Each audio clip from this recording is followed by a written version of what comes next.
ప్రభువునందు ప్రియమైన సహోదర సహోదరీలారా, మీకు యేసు క్రీస్తు ప్రభు ఘనమైన, శ్రేష్టమైన, ఉన్నతమైన నామమున వందనములు. ప్రియులారా, మనము దేవుని గ్రంథములో నుండి పాత నిబంధనలో యెషయా గ్రంథము 57వ అధ్యాయము, యెషయా గ్రంథము 57వ అధ్యాయము 15వ వచనము. మహాఘనుడును, మహోన్నతుడును, పరిశుద్ధుడును, నిత్య నివాసియునైనవాడు ఇలాగు సెలవిచ్చుచున్నాడు. నేను మహోన్నతమైన పరిశుద్ధ స్థలములో నివసించువాడను.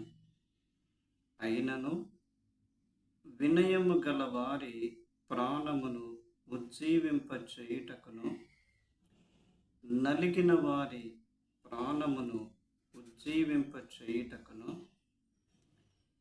వినయము గల వారి యొద్దను, దీన మనస్సు గల వారి యొద్దను నివసించుచున్నాను. ప్రార్థన చేసుకుందాం. పరిశుద్ధుడవైన మా తండ్రి, మహోన్నతుడా, జీవాధిపతి, స్తోత్రములు చెల్లిస్తూ ఉన్నాము. మేము మీ గ్రంథములో నుండి చదువుకున్న వాక్యమును మీరు దీవించండి.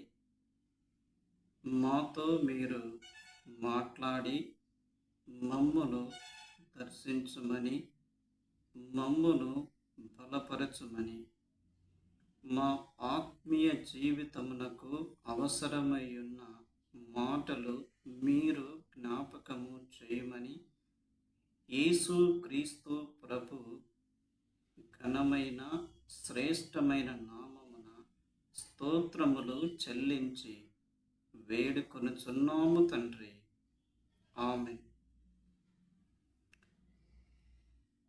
ప్రభువునందు ప్రియులారా, మనము యెషయా గ్రంథము 57వ అధ్యాయము 15వ వచనము మనం చదువుకున్నాము. ఈ వచనములో దేవుని యొక్క ఉన్నతమైన స్థితి, అదే సమయములో దేవుడు నివసించే స్థలము మనము చూస్తున్నాం. దేవుని యొక్క ఉన్నతమైన స్థితి, అదే సమయములో దేవుడు నివసించుచున్న స్థలము. దేవుని ఉన్నతమైన స్థితి ఏమిటి అంటే, ఆయన మహాఘనుడు, మహోన్నతుడు, పరిశుద్ధుడు. దేవుడు ఉన్నతమైన స్థలములో ఉన్నాడు. ఆయన ఏ మనుష్యుడును సమీపింపరాని తేజస్సులో ఉన్నాడు. ఆయన మహిమలో ఉన్నాడు. లోకములో ఘనులు ఉన్నారు. లోకములో పేరు ప్రఖ్యాతులు కలిగిన వారు ఉన్నారు. లోకములో మంచి స్థితిని కలిగిన వారు కూడా ఉన్నారు. కానీ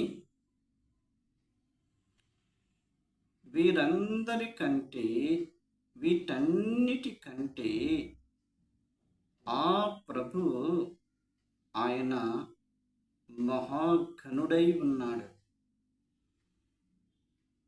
ఘనులకే గొప్ప ఘనుడు.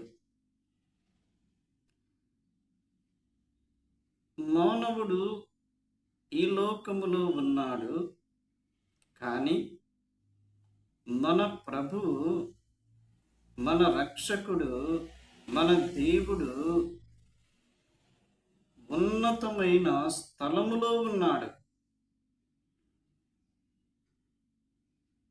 మాత్రమే కాకుండా ఆయన పరిశుద్ధుడు.